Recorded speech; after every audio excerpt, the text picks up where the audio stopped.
Picture this. A grieving woman searches the entire ancient world for pieces of her murdered husband's body. She finds them all, reassembles him like the world's most sacred jigsaw puzzle, and brings him back to life with pure magical power. Sounds like a Hollywood blockbuster, right? Well, this story is over 4,000 years old, and it belongs to Isis, arguably the most powerful goddess in Egyptian mythology. Isis wasn't just any deity lounging around on Mount Olympus, sipping nectar and gossiping about mortals.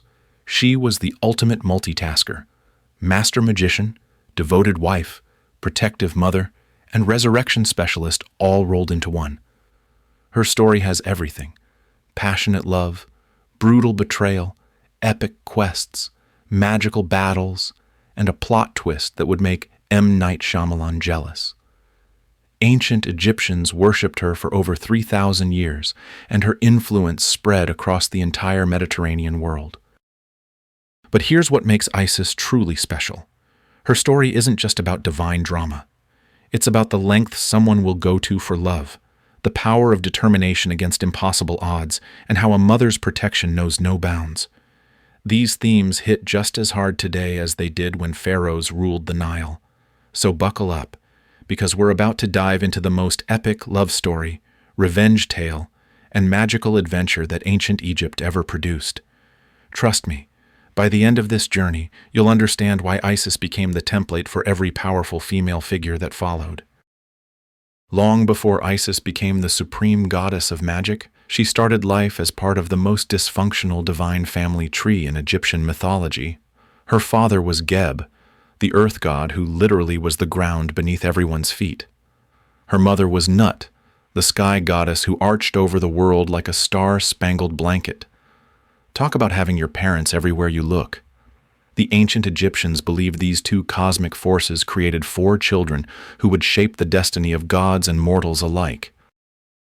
Isis emerged into existence alongside her siblings, Osiris, Set, and Nephthys. From day one, this wasn't your typical family dynamic. Osiris, the eldest, radiated wisdom and natural leadership like a divine golden boy. Set burned with ambition and jealousy, already plotting his way to the top. Nephthys possessed gentle healing powers, but often lived in her siblings' shadows. And then there was Isis, born with an intelligence so sharp it could cut through divine politics and a magical potential that made other gods nervous. The siblings belonged to the Ennead of Heliopolis, basically the Egyptian equivalent of a divine council. Think of it as the ultimate family business, except the business was running the entire universe. Ra, the sun god and grandfather figure, watched over this cosmic corporation from his solar throne. But even Ra recognized something special in young Isis. She didn't just learn magic, she devoured it like a scholar cramming for the most important exam in cosmic history. Here's where Isis proved she was no ordinary goddess. She became obsessed with learning Ra's secret names. In Egyptian magic, knowing someone's true name gave you power over them. Ra had dozens of hidden names, each containing enough magical energy to level mountains. Most gods wouldn't dare attempt this cosmic identity theft. Isis? She saw it as a challenge worth accepting. She crafted a magical serpent from Ra's own saliva and dust, then had it bite the sun god. Talk about playing with fire.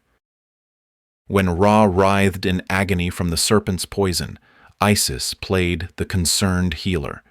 She offered to cure him, but only if he revealed his secret names. Ra, desperate for relief, spilled his magical secrets like a divine phone book. Isis absorbed this knowledge and became the most magically powerful being in the Egyptian pantheon, except for Ra himself. She went from promising young goddess to magical powerhouse in one brilliant stroke of cunning. But Isis's greatest power wasn't just her magic, it was her heart. While her brothers focused on rulership and rivalry, she developed an incredible capacity for love and protection. She became the goddess of magic, motherhood, and healing. But these weren't separate roles. They were all expressions of her fundamental nature, someone who would move heaven and earth to protect what she cherished. Little did anyone know, this combination of supreme magical power and boundless love would soon be put to the ultimate test. And when that test came, it would reshape Egyptian mythology forever. If there's such a thing as a perfect match in mythology, Isis and Osiris wrote the playbook. From childhood, these two siblings shared a connection that went beyond typical family bonds. They understood each other's thoughts, complemented each other's strengths, and shared a vision for what Egypt could become. When they fell in love and married, different times, sibling marriage was totally normal for Egyptian royalty. It wasn't just a wedding. It was the cosmic alignment of wisdom and magic, creating the most powerful divine partnership in Egyptian history.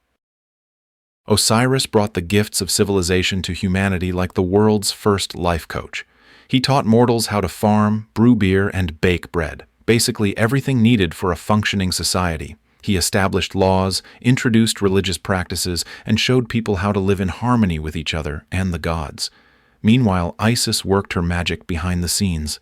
Literally, she protected the people with powerful spells, healed the sick with her divine touch, and taught women the arts of weaving, brewing, and child-rearing. Together they transformed Egypt, from a collection of warring tribes into a unified, prosperous kingdom. Their rule became the gold standard of divine leadership. Osiris handled the big picture stuff, establishing order, teaching wisdom, and making those tough kingly decisions. Isis managed the magical infrastructure that kept everything running smoothly. She warded off disasters, ensured good harvests, and protected the people from supernatural threats. Think of them as the ultimate power couple, if that power couple happened to control the forces of nature and the destiny of nations. The people of Egypt absolutely adored them. Osiris wasn't some distant, terrifying deity demanding constant sacrifices. He walked among his subjects, teaching and helping personally. Isis became the divine mother figure that every Egyptian could turn to in times of trouble. Need healing? Call on Isis? Want protection for your children? Isis had your back. Worried about your husband's journey through the afterlife? Isis knew all the right spells. She became the goddess you could actually talk to, not just worship from afar. But here's what made their partnership truly special. They ruled through love, not fear.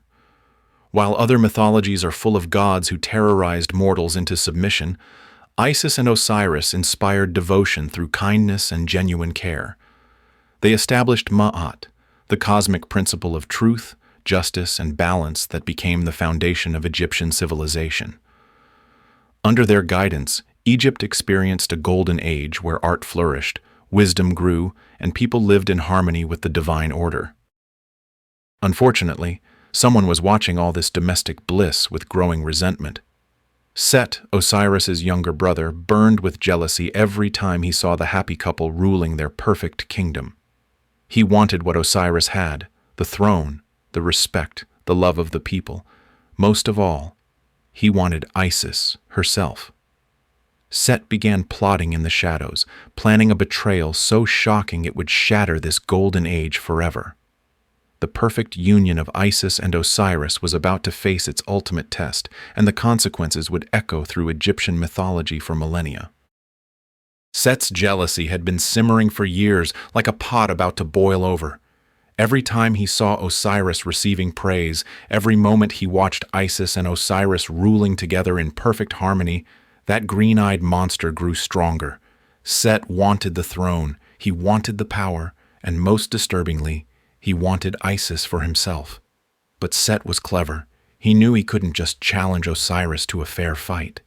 His brother was too beloved, too powerful, and had Isis's magic backing him up. So Set decided to get creative with his revenge, and his creativity was absolutely diabolical. The plan Set hatched was worthy of a master criminal. He secretly measured Osiris's body and commissioned the most beautiful chest ever crafted. Essentially a coffin, but nobody called it that. This chest was a work of art, decorated with precious metals and gems, designed to be irresistible to anyone who saw it. Set then organized a grand feast, inviting Osiris and dozens of other guests. He presented the chest as a gift, announcing that whoever fit inside it perfectly could keep it. Talk about the worst party game in history. One by one, the guests tried to fit inside the magnificent chest. Some were too tall, others too wide, a few too short. The whole thing seemed like harmless entertainment until Osiris took his turn. Of course, he fit perfectly. The moment Osiris lay down inside, Set's conspirators slammed the lid shut and sealed it with molten lead. Osiris, trapped inside the sealed chest, met a tragic end. The golden age of Egypt had just ended at a dinner party, and the guests were too shocked to stop it. Set didn't waste time gloating. He and his accomplices rushed the sealed chest to the Nile River and hurled it into the waters. The current carried Osiris's coffin downstream, toward the Mediterranean Sea and far from Egyptian soil.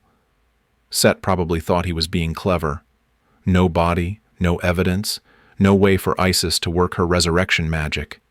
He clearly underestimated both the power of the Nile and the determination of a grieving wife who happened to be the most magically gifted being in the pantheon. When news of Osiris's murder reached Isis, her reaction shook the very foundations of the divine realm. Her wails of grief cracked temple walls across Egypt. Her tears fell like rain, causing the Nile to flood its banks. The goddess who had spent her life protecting and nurturing others suddenly found herself facing the ultimate loss. But Isis wasn't the type to collapse under tragedy. Her grief transformed into something far more powerful, an iron-willed determination to find her husband's body and bring him back, no matter what it took. Set seized the throne immediately, declaring himself the rightful king of Egypt. But his rule was a disaster from day one. Without Osiris's wisdom and Isis's protective magic, chaos began creeping back into the world. Crops failed, storms raged, and the people cried out for their beloved god-king. Set had gotten what he wanted, but victory tasted bitter when nobody respected his authority. Meanwhile, Isis began the most epic quest in Egyptian mythology, a journey that would take her across the known world and beyond. She was going to find Osiris, and heaven help anyone who got in her way. Isis's quest to find Osiris's body wasn't just a journey. It was a masterclass in determination, magic, and detective work that would make Sherlock Holmes jealous. She began by using her most powerful magical ability, shape-shifting into a kite, a type of hawk sacred to her. From the skies above Egypt, she could cover vast distances and see things hidden from ground level. Picture the world's most determined bird of prey, soaring over the Nile Delta, scanning every inlet and reed bed for traces of her beloved husband. The search led Isis far beyond Egypt's borders, following the Mediterranean currents that had carried Osiris's coffin. She questioned fishermen, merchants, and sailors in every port. Some had seen a beautiful chest floating past. Others remembered strange dreams or omens. Slowly, painstakingly, Isis pieced together her husband's path like following breadcrumbs across the ancient world. Her quest took her through dangerous waters where sea monsters lurked and into foreign lands where she didn't speak the language. Nothing stopped her. Not storms, not hostile locals, not the growing certainty that she might be too late. Finally, Isis's investigation led her to Byblos, a prosperous trading city on the Lebanese coast. Here, the trail got interesting in the most unexpected way. The coffin containing Osiris had washed ashore and become entangled in the roots of a young tamarisk tree. The tree, nourished by the divine essence within the coffin, grew into the most magnificent specimen anyone had ever seen. Its trunk was so large and beautiful that King Malkander had it cut down and turned into a pillar for his palace. Talk about hiding in plain sight. Isis arrived in Byblos disguised as an elderly woman because sometimes the best magic is just good acting. She took a job as a nursemaid to Queen Astarte's infant son, quickly proving herself indispensable with her natural maternal instincts and subtle use of healing magic. The baby thrived under her care, never getting sick, always happy and peaceful. But Isis had bigger plans than childcare. She was slowly working her way closer to that pillar, which her magical senses told her contained something precious. Here's where the story takes a turn that's both heartwarming and slightly terrifying. Isis became so fond of the royal baby that she decided to grant him immortality. Her method? Placing him in a magical fire each night to burn away his mortal nature, while she transformed into a kite and flew around him protectively. One night, Queen Astarte caught her in the act and screamed in horror, thinking this strange nursemaid was trying to murder her child. The queen's interference broke the spell, costing the baby his chance at immortality. Isis was not happy about this interruption. The moment had come for dramatic revelation. Isis dropped her disguise and appeared in her full divine glory, radiating such power that the entire palace shook. Queen Astarte and King Malkander fell to their knees, realizing they'd been employing a goddess as their babysitter. Isis explained her quest and asked for the pillar containing her husband's body. The royal couple, terrified and awed, immediately granted her request. They even provided a ship to carry the pillar back to Egypt. Isis had found Osiris at last, but her trials were far from over. Set was still out there, and he wasn't going to give up his stolen throne without a fight. Just when Isis thought her troubles were over, Set decided to up his villain game. He discovered that his brother's body had been recovered and was now safely hidden away. Talk about bad timing. Set's rage burned hotter than the desert sun. He couldn't stand the thought that his perfect murder plot had been undone by his sister-in-law's determination. Set tracked down Osiris's body under cover of darkness. What he did next was so brutal that even the other gods were shocked. He divided Osiris's form into 14 sacred parts, each tied to an aspect of Egyptian cosmology. The head symbolized divine wisdom. The heart represented the seat of the soul. Every piece had sacred meaning in Egyptian belief. But Set wasn't satisfied with just dismembering his brother. He scattered the 14 pieces across the entire length of Egypt, from the Delta to Nubia. His plan was diabolically clever. If Isis couldn't find even one piece, Osiris could never be whole again. Set thought he'd finally won this cosmic game of cat and mouse. When Isis discovered what had happened, her anguish echoed across the heavens. The Nile itself wept, causing its annual flood from her tears. But here's what Set didn't count on. Isis's love was stronger than his hatred. She wiped away her tears, straightened her crown, and prepared for the most important quest of her immortal life. You think finding your keys is hard? Try locating 14 body parts across an entire kingdom. Isis began the most epic scavenger hunt in mythological history. She transformed herself into a kite, a bird of prey with incredible eyesight. From high above the Nile, she searched every temple, every tomb, every sacred grove. Her sister Nephthys joined the hunt, along with Anubis, the jackal-headed god who would later become the patron of embalmers. One by one, they found the pieces. Each discovery was like finding a treasure more precious than gold. Isis carefully preserved each part using her magical knowledge of herbs and spells. She was essentially inventing the mummification process as she went along. Talk about learning on the job. The ancient Egyptians later credited her with teaching them this sacred art of preservation. The search took months, maybe years. Isis found 13 of the 14 pieces scattered from the Mediterranean coast to the First Cataract. But one piece remained missing, and it was a rather important one. The fish in the Nile had consumed a vital part of Osiris's form. Without this final piece, traditional resurrection seemed impossible. But Isis wasn't called the goddess of magic for nothing. She crafted a replacement organ from clay and gold, blessing it with her most powerful spells. Then came the moment that would define Egyptian religion forever. Isis reassembled her husband's body piece by piece, wrapping each section in linen strips blessed with magical formulas. The resurrection ritual was unlike anything the world had ever seen. Isis spread her wings over Osiris's body, chanting spells that made the very air shimmer with power. She called upon Ra, upon Thoth, upon every god who owed her favors. The magic she wove was so complex that later Egyptian priests spent centuries studying her techniques. Slowly, impossibly, Osiris's eyes opened. His chest began to rise and fall. The first mummy had returned to life, but this wasn't a permanent resurrection. It was a divine miracle with a time limit.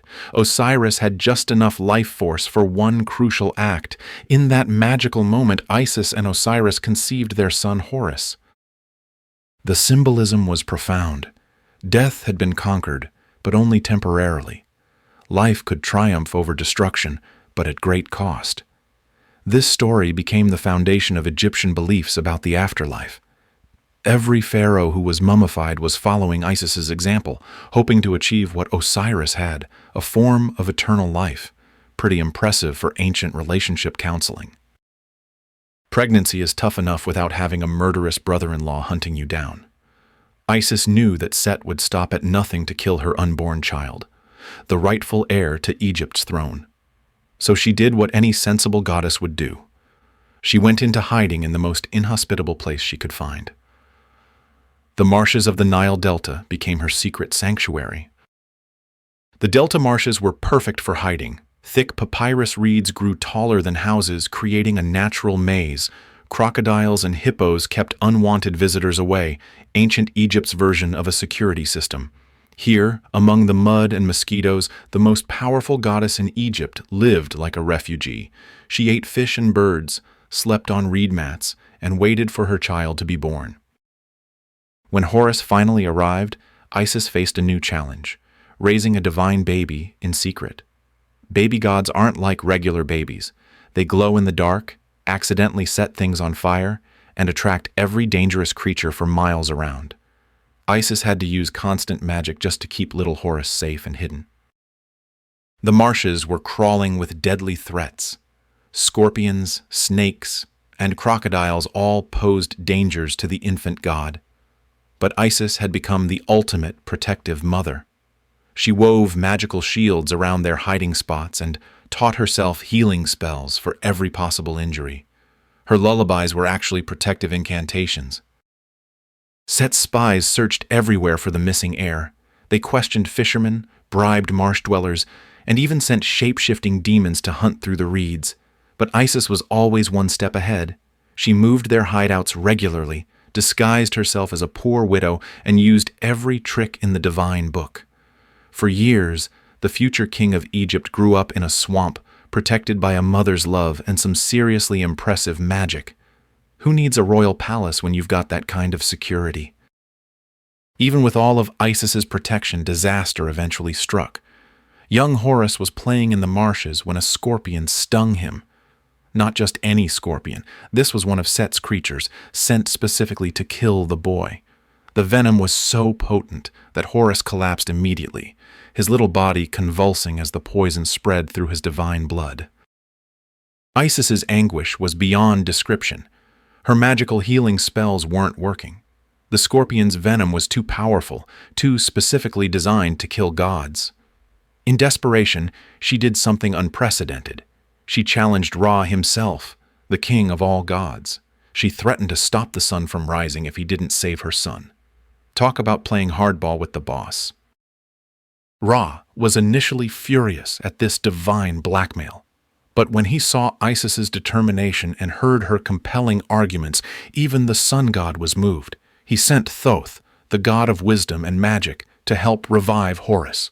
Together, Isis and Thoth worked a miracle, drawing the poison from the boy's body and restoring his life force.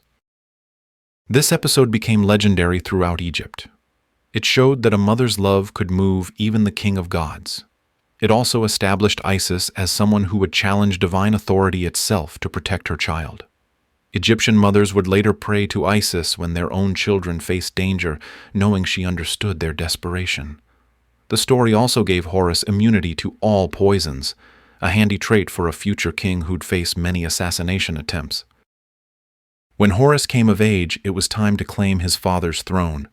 But Set wasn't about to give up power without a fight. What followed was the most epic legal battle in mythological history. 80 years of contests, trials, and divine litigation.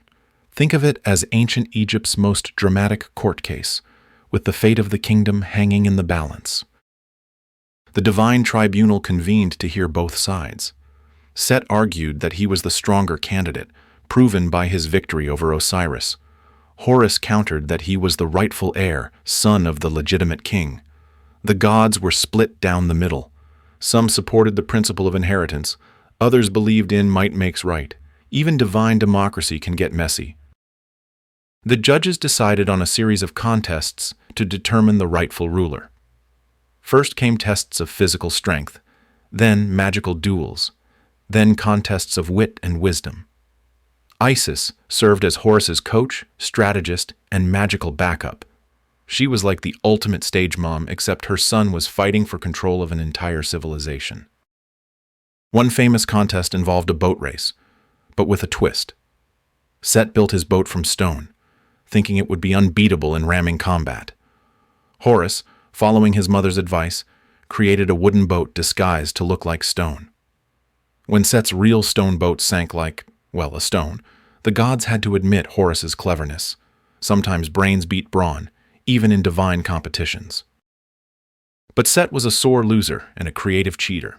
In one contest, he transformed into a hippopotamus and tried to sink Horus's boat from below. In another, he challenged Horus to a contest of eating, then served him lettuce laced with his own. Well, let's just say it was a very inappropriate addition to the salad. Ancient myths could get surprisingly crude. Isis repeatedly saved her son from Set's schemes through quick thinking and powerful magic. When Set tried to blind Horus, she restored his sight. When he poisoned the contest arena, she purified it. When he bribed the judges, she exposed his corruption. She was part lawyer, part healer, part divine bodyguard, the ultimate multitasking mom. The contest dragged on for decades because neither side could gain a decisive advantage. Some gods grew tired of the endless trials and wanted to split Egypt between them. But Isis refused to accept anything less than total victory for her son. She knew that compromise with evil never works out well. Her persistence would eventually pay off, but not before one final dramatic showdown that would shake the very foundations of heaven. After 80 years of legal battles, magical duels, and divine politics, the moment of truth finally arrived. The tribunal rendered their final verdict. Horus was declared the rightful king of Egypt. Set's reign of terror was officially over. The younger generation had triumphed over corruption, and legitimate succession was restored. It was like winning the world's longest custody battle. Horus's coronation was a celebration that shook the heavens. All the gods who had supported him rejoiced, while even his former opponents acknowledged his victory. The crown of Egypt was placed upon his falcon head, and the two kingdoms, Upper and Lower Egypt, were united under his rule. The cosmic order known as Ma'at was restored to the world. Isis stood beside her son as he took the throne, finally vindicated after decades of struggle. She had successfully protected and guided him from helpless infant to triumphant king. Her role as the divine mother was complete, but her influence would continue forever. Every future pharaoh would claim to be Horus reborn, making Isis the eternal mother of Egyptian kingship. The victory established a pattern that would define Egyptian civilization for 3,000 years. Legitimate rulers inherited power through divine succession, not through violence or usurpation. The pharaoh was both human king and living god, protected by Isis's maternal magic and Horus's royal authority. Set was banished to the desert, where he became the god of chaos and foreign lands, basically ancient Egypt's way of putting troublemakers in timeout forever. Justice had prevailed, family bonds had triumphed over jealousy, and order had conquered chaos. Not bad for a day's work. By now, Isis had basically become the ultimate divine overachiever. She wasn't just Egypt's goddess anymore, she was going global. During the Ptolemaic period, Greek rulers spread her worship throughout the Mediterranean. Think of it as ancient divine marketing at its finest. Isis temples popped up everywhere from Rome to Britain. She wasn't just the goddess of magic and motherhood anymore. People called her the goddess of 10,000 names, because she absorbed powers from local deities wherever her worship spread. Talk about collecting job titles. The Romans absolutely loved her. Mystery cults dedicated to Isis promised followers rebirth and eternal life. Sound familiar? These mystery religions were giving early Christianity some serious competition. Both offered salvation, resurrection, and a divine mother figure who cared deeply about humanity. Isis worship involved dramatic initiation ceremonies. Followers would experience symbolic death and rebirth, just like Osiris had. The famous Roman writer Apuleius described his initiation as the most profound spiritual experience of his life. These weren't casual Sunday services, they were life-changing theatrical experiences. Her temples became centers of healing and learning. Priests and priestesses of Isis were known throughout the ancient world as skilled doctors and magicians. If you had a problem, medical, spiritual, or romantic, Isis's people had solutions. But here's where it gets really interesting. Isis wasn't just competing with Christianity, she was influencing it too. Many scholars believe her imagery as the divine mother holding the child Horus directly influenced early Christian art depicting Mary with baby Jesus. Ancient syncretism at work. Isis was basically the ancient world's ultimate supernatural consultant. Her magical abilities weren't just party tricks. They were serious divine intervention. She could heal any disease, protect against evil spirits, and even reverse death itself. No wonder people lined up at her temples. Her most famous magical feat was learning the secret names of Ra, the sun god. In Egyptian belief, knowing someone's true name gave you power over them. Isis created a poisonous snake that bit Ra, then refused to heal him unless he revealed his secret names. Clever negotiating tactics, divine style. Egyptian magicians called themselves followers of Isis, for good reason. They used her spells for everything from curing headaches to protecting houses from fire. Archaeological evidence shows thousands of magical papyri with Isis's name invoked for protection, love spells, and healing rituals. Her protective magic was legendary. Mothers would recite Isis spells over sick children. Sailors carried her amulets for safe voyages. Even pharaohs wore her protective symbols into battle. She was like having the ultimate insurance policy, but with actual divine backing instead of paperwork. Ancient Egyptian artists had a field day depicting Isis. Her most iconic look featured the throne hieroglyph as her crown, literally meaning she was the seat of royal power.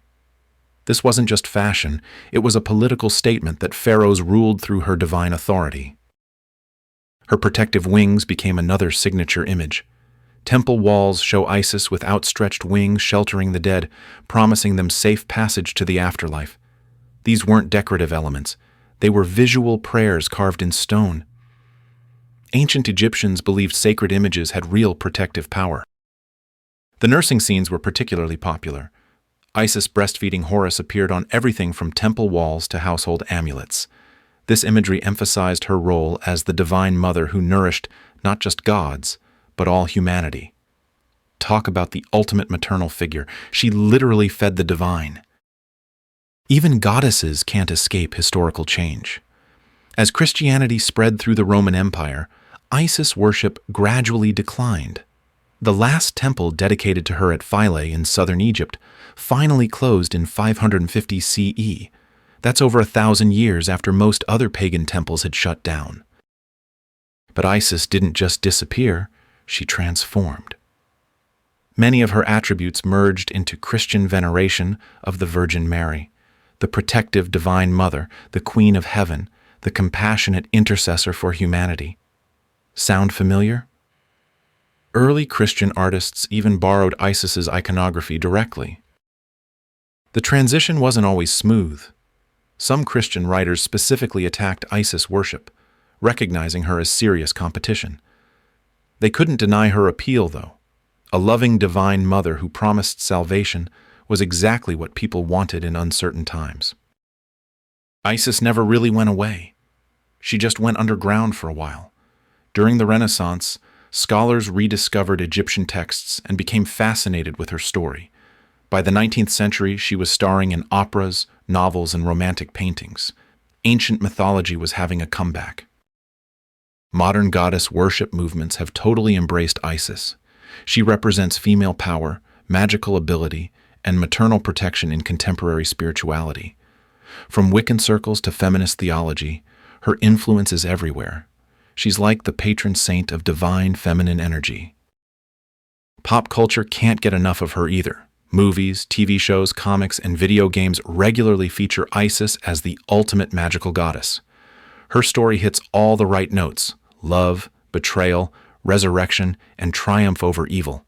It's basically the perfect mythological blockbuster that's been running for over 4,000 years. Isis represents something truly timeless in human experience. Her story touches the deepest themes that connect us all: unconditional love, the pain of loss, the power of determination, and the fierce protection of those we cherish. She faced the ultimate tragedy and responded with the ultimate act of love.